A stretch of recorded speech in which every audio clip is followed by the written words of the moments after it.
والله من أسود الأطلس إلى أسود إفريقيا، والبارح في الليل أسود العالم. هو من عام 2022 من كأس العالم الأخيرة.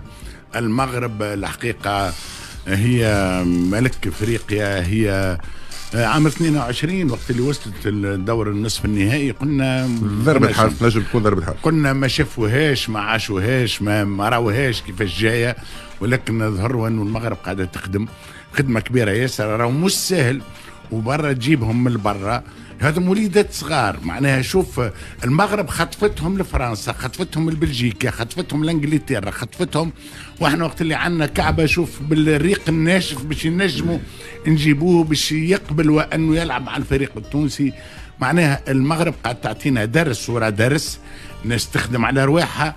حتى كي يجيو المدربين الكل من عام 2020 الصغيرات الكل مدربين مغاربة. من عام 2020 نفس التكوين في نفس المركز، الكل اللاعبين متاع الفرق الوطنية المغربية عندهم استمرارية، عندهم رئيس جامعة. الحقيقة احنا يخوفنا برشا رئيس الجامعة المغربية اللي هو في الكاف، معناها سي فوزي لقجع، معناها انسان مسيطر تقريبا، يقول هو رئيس الكاف، لكن انسان يخدم مليح، انسان يحضر، انسان حط كل الامكانيات.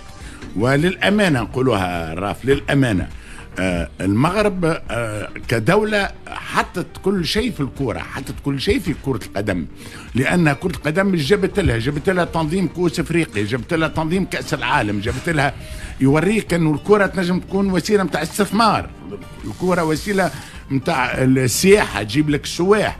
المغرب نظم كأس العالم للأندية، المغرب عمل كل شيء. المغرب اليوم في كرة القدم مرجع، ومرجع ماهوش عربي وافريقي هرب بينا الناس الكل الحقيقه، كعرب وكافارقه، مرجع في العالم. تتقرر المغرب في العالم كيفاش السياسه اللي متاع كره القدم عندهم فعلا وصلت، وانه ولات